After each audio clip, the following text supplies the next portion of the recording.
Je vais vous faire un petit retour d'expérience sur un vieux développeur back-end qui s'est mis au front assez récemment. Euh, j'ai une petite dizaine d'années d'expérience en .NET. Je bosse chez Sphere depuis un peu plus de 3 ans maintenant et je suis en mission à la SOG depuis 2 ans. Euh, on est sur une mission qui a consisté à faire une refonte full stack, back en .NET et front en full JS, euh, de tout ce qui est market execution, donc toute la place de marché en fait de la SGIB, qui était fait en pure .NET avant. Et on a eu l'occasion de mettre en place du TypeScript. Faut voir que il y a quelque chose comme 155 repositories, je crois, GitHub pour cet ensemble d'applications. Il y a 81 personnes qui participent, 14 teams GitHub, 9 assets en prod. On a beaucoup de code. En 2 ans, on a multiplié par 4 le nombre de développeurs. Il y a eu un turnover assez important. Donc les gens qui mettaient en place des choses au départ n'étaient pas forcément là 6 mois après pour la mise en prod. Et on a plusieurs fois eu l'impression de perdre la maîtrise de notre code. Alors, quelques faits, je ne sais pas si parmi vous, vous avez déjà eu l'occasion de revamper une application sans doc, avec très peu de commentaires. Je ne sais pas si ça parle à des gens, je pense. Voilà. C'est quelque chose comme 70% de notre boulot, hein. Bosser sur des assets tout neufs et des projets neufs, c'est relativement rare finalement.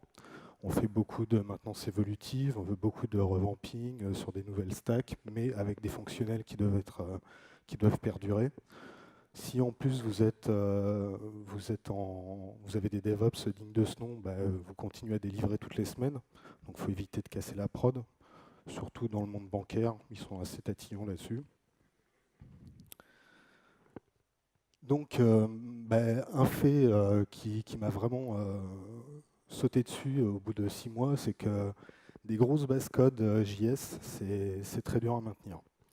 C'est dur à maintenir, c'est dur à tester, surtout quand ça n'a pas été prévu, quand on fait du TDD à l'envers, comme disait la personne d'avant. Et c'est relativement dur d'onboarder des nouvelles personnes dessus, parce que bah, y a beaucoup de techno, il y a beaucoup de choses à voir, pas forcément de doc. Et donc du coup, on arrive vite fait à avoir bah, ce qu'on appelle de la rigidité dans le code, qui amène à de la fragilité. On change un truc, ça pète un truc ailleurs, on ne comprend pas pourquoi.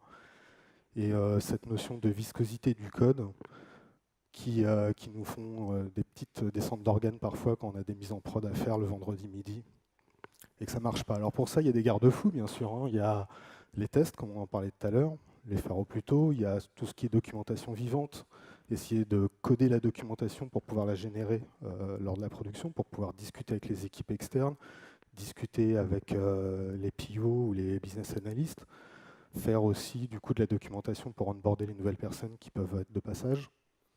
Organiser son code, alors ça c'est un grand sujet, mais essayer d'organiser son code, essayer de nommer les choses, je pense que c'est une des choses les plus dures qu'a faire un développeur, donner du sens au nom de la variable ou de l'entité que vous utilisez, et puis appliquer certains design patterns. C'est de plus en plus le cas dans le monde front. On a déjà un gros background côté back sur les design patterns. Vous avez peut-être entendu parler du Gang of Four dans les années 90, parmi d'autres. Et puis essayer de se tenir à certains principes. Des principes, vous en avez sans doute déjà entendu parler. Je pense que KISS, ça parle à pas mal de gens. Dry, Yagni. Et moi aujourd'hui, je vais vous parler du solide. Ça parle à quelqu'un, le solide? Quand même, c'est bien. Plus de la moitié, c'est cool. Alors, je ne pouvais pas sortir du code de la banque. Et puis, on n'a pas toujours été très, on va dire, appliqué à 100% les principes solides. Quand Paul m'a proposé de faire un talk pour TypeScript Paris, j'en ai parlé à un pote, Douglas, qui est adepte du ghetto coding. Et donc, il code sale mais bien. Ça fonctionne, ça fait le taf. Par contre, c'est impossible de rentrer dedans et de faire évoluer le code. Il m'a donné un plunker. C'est tout à fait pourri d'ailleurs là. Mais bon, je vous partagerai il y a le lien du plunker si vous voulez aller voir. Ça analyse les dépendances NPM d'un package et ça vous fait un superbe arbre en D3 de dépendance. Ça bouge et tout, c'est sympa. Et il m'a donné le défi suivant, de pouvoir le faire évoluer pour avoir une deuxième vue de cet ordre-là, en utilisant un autre outil Vise. Bon, comme je vous dis, ça fait pas longtemps que je fais du JavaScript. Donc je me suis mis à faire du TS et au bout de quelques semaines, on a obtenu ça. Vous aurez le lien GitHub aussi. Donc ça, c'est la première version. Et puis sur une autre route, vous avez la deuxième version. Comment est-ce qu'on en est arrivé là? On a essayé de suivre les principes solides, by the book, et puis de se faire une expérience sur qu'est-ce qui était vraiment applicable sur un vrai projet plutôt qu'un Hello World, et qu'est-ce qui pouvait être contourné grâce aux facilités du langage JavaScript. Solide, c'est Uncle Bob qui nous a sorti ces 5 principes-là au début des années 2000. C'est des principes de base de la programmation orientée objet.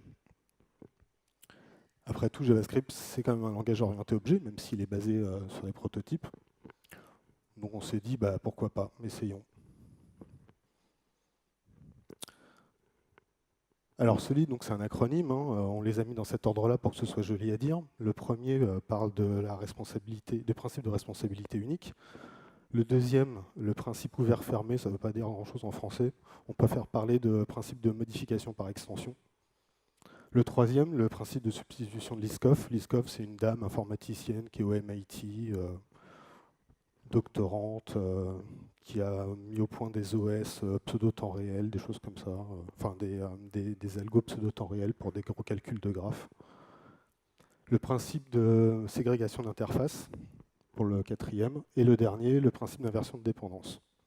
Je vais essayer d'être assez court et de vous donner des exemples de code à chaque fois sur ces 5 principes et savoir quand est-ce que ça peut s'appliquer, quand est-ce que c'est un peu overkill. On va commencer par le premier, le principe de responsabilité unique. Grosso modo, il dicte qu'une entité ne devrait avoir qu'une seule responsabilité. Alors, je parle d'entité parce que je viens d'un background aussi back et je ne veux pas vous parler de classe, même si vous allez voir le terme classe dans les prochains slides. C'est juste parce que c'est du TypeScript, mais c'est pas grave. Exemple du user setting. Vous voyez, alors je ne sais pas si je peux activer le pointeur, mais donc, il y a un pointeur là, yes. Donc vous voyez mon entité user setting qui visiblement est chargée de pouvoir modifier les settings qu'on lui envoie, ou en tout cas les stocker pour un utilisateur. Puis on se rend compte qu'avant d'effectuer son code métier, il appelle une méthode qui vérifie visiblement les autorisations de la personne. Bah, là, on se retrouve typiquement avec... vous voyez là? Non, hein, c'est pourri. Hein. C'est pas assez accessible. Ouais, j'ai voulu entourer en rouge les bouts de code qui cassaient le principe de responsabilité unique. Donc en gros, bah, c'est cette méthode qui permet de vérifier les credentials, qui n'a rien à faire dans une entité qui est censée gérer les user settings, et l'appelle forcément à cette fonction. Comment est-ce qu'on aurait pu faire mieux? Déjà, pas mettre sur fond noir ma presse. Bah déjà, avoir une entité spécifique qu'on pourrait appeler User Authorization ou User Authentication qui porterait la responsabilité de vérifier les credentials du contexte. Et puis ensuite, modifier notre méthode, notre entité User Settings pour pouvoir instancier l'entité précédente et faire appel à la méthode qui est derrière. Comme ça, chacun reste dans son coin, chacun est testable de manière, on va dire, séparée. On va voir après les autres principes qui vont nous permettre de faire de la testabilité. Mais là, déjà, c'est un petit peu plus propre et on respecte plus les principes de responsabilité unique. L'Open Close Principle statue qu'une entité devrait être fermée à la modification, sous-entendu de son code source, mais ouvert à l'extension. C'est un bien grand mot. Pour reprendre un exemple lié à la banque, imaginons une entité credit card qui a une méthode de discount. On lui file un chiffre et puis il nous applique le discount en question. Déjà, il y a un truc qui pue, les switch cases ou les if-else enchaînés basés sur le test d'une variable qui est contenu dans cette entité-là. Ça veut dire que du coup, on est directement dépendant de ce qui a été seté par le consommateur de cette entité-là. Là, en l'occurrence, la propriété type de type string. Donc ici, là, on casse les principes open-close. Pourquoi? Parce que, tout simplement, si le consommateur de la lib décide de vouloir implémenter une credit card gold, bah nous, manque de bol, on n'avait que prévu la silver et puis la défaut, la carte jeune. Donc du coup, la credit card gold, elle va avoir le même behavior que la carte jeune. C'est con pour une carte gold. Comment est-ce qu'on pourrait faire mieux? C'est relativement simple. On peut imaginer que cette classe credit card, elle a été éditée par une team externe. Plutôt que de lui faire une pull request pour changer son switch case, on va lui proposer de la designer autrement. Son comportement par défaut, c'est la carte jeune, et il lui applique un discount de 0,02. Vous allez utiliser le mot-clé extend en TypeScript qui va vous permettre, du coup, par extension, de redéfinir le prototype de la méthode discount. Et pour une silver card, du coup, vous allez lui appliquer un discount différent en réécrivant cette méthode. Si vous imaginez que ces deux entités-là sont dans la lib que vous consommez, rien ne vous empêche, vous, dans votre code à vous, de créer une classe goldcard, une entité goldcard, qui extend la credit card par défaut et qui lui applique un behavior spécifique. Et là, vous avez gagné, dans votre client, vous pouvez injecter 3 types de cartes différents qui seront compris de toute façon par votre for each, parce qu'ils ont tous la méthode discount qui est signée pareillement, et vous respectez le principe open close, dans le sens où vous avez pu injecter un comportement différent sans casser le client et sans avoir à modifier la lib existante. Ça va? Liskov. Je n'ai pas osé mettre de photos. J'ai préféré choisir. Alors ça, je pense que tout le monde le voit à chaque fois qu'on parle des principes solides. Le principe de substitution de Liskov, il faut un peu s'accrocher au départ. J'ai essayé de le traduire. Une entité dérivée d'une entité de base, on va voir ce que ça veut dire dérivée, devrait être substituable par n'importe quelle autre entité dérivée sans que cela ne modifie la cohérence du programme. Wow. En gros, quand on fait de l'extend et de l'héritage, si vous modifiez le comportement initial, vous risquez de changer le comportement final du programme qui va consommer vos classes, vos sous-types, en fait. L'exemple type, c'est l'exemple du problème carré-rectangle. En maths, un carré, c'est juste un rectangle particulier, en fait. C'est un rectangle qui a une largeur et une hauteur de même longueur. Souvent, quand on veut programmer ce genre de comportement, on a tendance, du coup, à extend notre rectangle pour en faire un carré. Ce qui paraît logique en soi. Après tout, c'est juste un rectangle particulier. Là où ça commence à sentir mauvais, c'est que du coup, pour pouvoir extendre correctement votre carré, vous allez devoir redéfinir les deux propriétés qui permettent de setter la largeur et la hauteur. Mais du coup, pour rester à peu près cohérent, il faut que vous modifiez et sa variable interne largeur et hauteur dans les deux cas. Déjà, ça commence à sentir mauvais. Là où vous ne respectez pas les principes de Liskov, dans la consommation, alors c'est vraiment illisible, mais grosso modo, ici, je lui injecte 3 types de rectangles, dont un qui est en fait un carré. Et puis, dans ma boucle, je vais setter à chaque fois la largeur et la hauteur de mes 3 items. Sauf que le calcul de l'air pour le dernier item, comme j'ai seté une fois la largeur, une fois la hauteur, du coup, je me retrouve avec un carré de 5 par 5, alors que ça se trouve, je voulais un carré de 4 par 4. Bref, il y a un truc qui est cassé dans la logique existante. Là, typiquement, vous ne respectez pas les principes de Liskov. Comment est-ce qu'on aurait pu faire pour que Liskov soit plus contente? Côté TypeScript, vous pouvez déclarer une entité de type abstract, qui va être en fait une sorte de contrat, qui va vous dire, voilà, toutes les entités qui vont extend shape devront avoir un constructeur et une méthode qui s'appellera getIra. Là, je ne l'ai pas signé, ce n'est pas obligatoire, mais on pourrait la signer pour dire voilà ce que j'attends en input et voilà ce que j'attends en output. Et ensuite, vous allez créer 3 classes qui extendent cette classe abstraite avec des constructeurs particuliers. Pour le rectangle, vous allez lui injecter 2 paramètres qui resteront privés, qui ne seront pas accessibles de l'extérieur, Et puis là, un seul paramètre parce que vous n'avez besoin que d'un.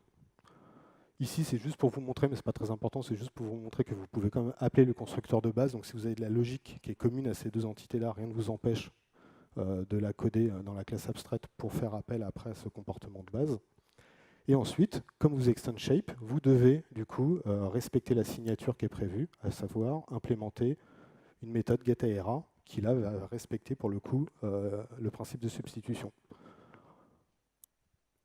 En effet, votre client que vous avez un petit peu modifié vous permet d'injecter deux instances de rectangle avec ces deux paramètres et puis une instance de carré qui extend du coup le rectangle avec un seul paramètre dans son constructeur.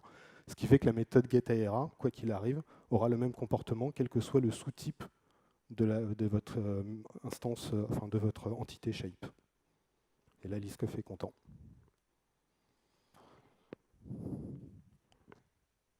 Quatrième principe, la ségrégation d'interface. Le consommateur d'une entité ne devrait pas dépendre des interfaces qu'il n'utilise pas, qu'il ne souhaite pas. En gros, le but, c'est plutôt que d'avoir une espèce de God-object avec 50 méthodes à implémenter à chaque fois, casser vos contrats pour qu'ils aient un sens fonctionnel. Le cas basique, imaginons un printer qui a donc interface, c'est un autre mot-clé en TypeScript qui vous permet c'est une sorte de contrat aussi que vous allez devoir implémenter du coup dans vos instances, dans vos entités. Donc imaginons ce contrat printer qui dit ben voilà, j'ai une fonction copy document, une fonction print document et staple document pour agrafer. Bah, du coup, le consommateur de cette interface-là, même s'il veut juste un simple printer, il ne veut pas de trucs qui agrafent, il ne veut pas de trucs qui fassent de photocopie couleur, recto verso, juste imprimer. Eh ben, il va être obligé d'implémenter les deux autres interfaces qui ne l'intéressent pas. Donc il va se rouer des exceptions, ça va être dégueulasse. Il va dire ouais, j'en ai pas besoin, vous ne pouvez pas utiliser ça parce que c'est un simple printer. Pas top. D'une manière très très simple, vous pouvez découper votre première interface en 3. Ici, et puis implémenter uniquement celle qui vous intéresse. Et puis si demain vous voulez avoir un super printer ou un Uber printer, rien ne vous empêche de faire implement printer, stapler par exemple, et vous implémentez les deux interfaces dans cette entité concrète. Et là vous pourrez respecter les principes de ségrégation. Le dernier, et pas des moindres, l'inversion de dépendance. L'inversion de dépendance dit qu'il faut dépendre des abstractions et non pas des implémentations. On a parlé des interfaces tout à l'heure, on va en revoir tout de suite, ça ne fait pas tout.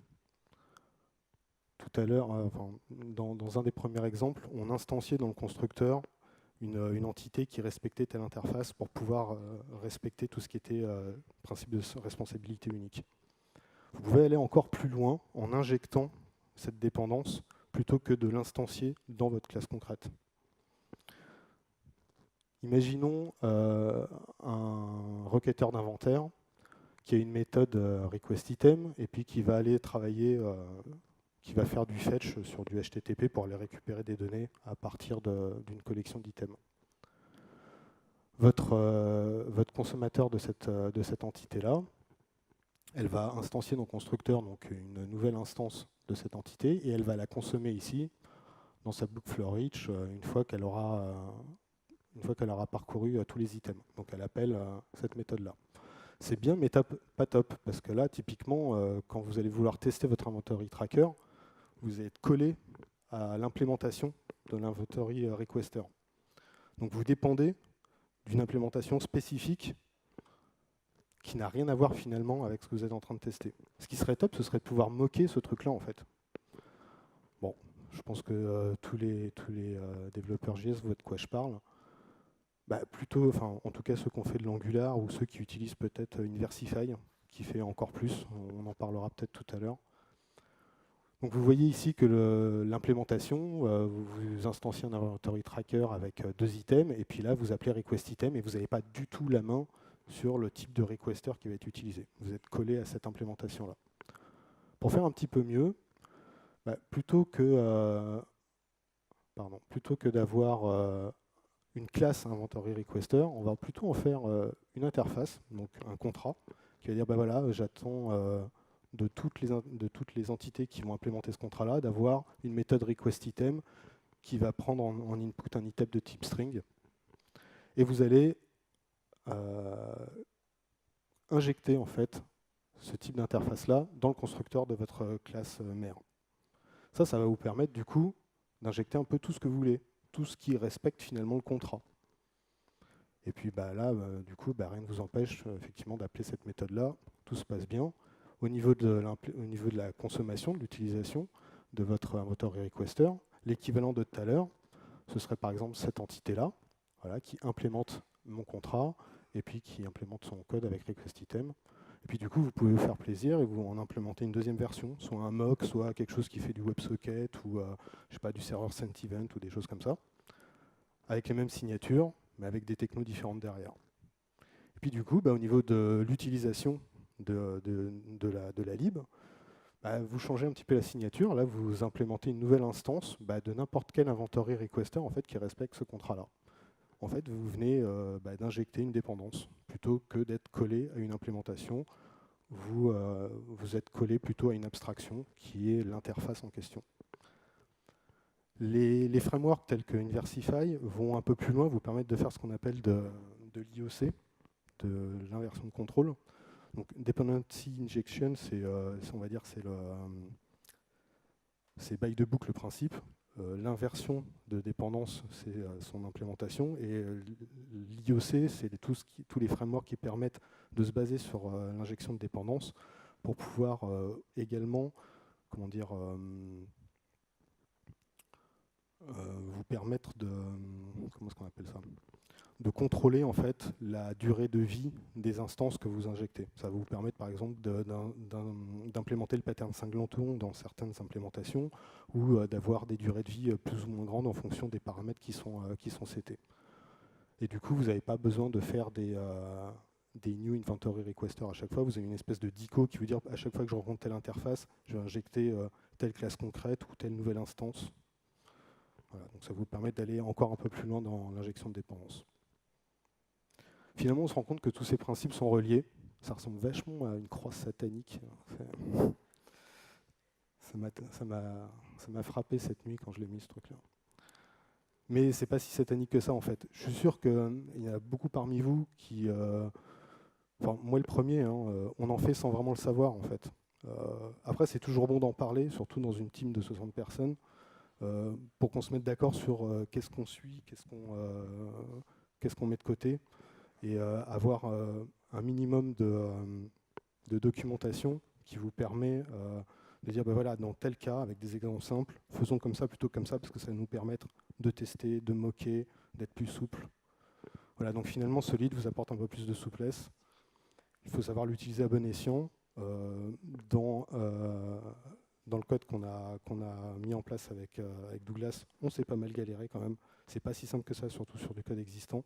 Mais je pense que le jeu en vaut la chandelle, en tout cas sur des gros projets qui sont voués à être pérennes et à durer plus de 5 ans. C'est toujours bon d'avoir ce genre de principe en tête quand vous faites de la refacto ou du TDD avec un pair. Je vous remercie. Merci Grégory.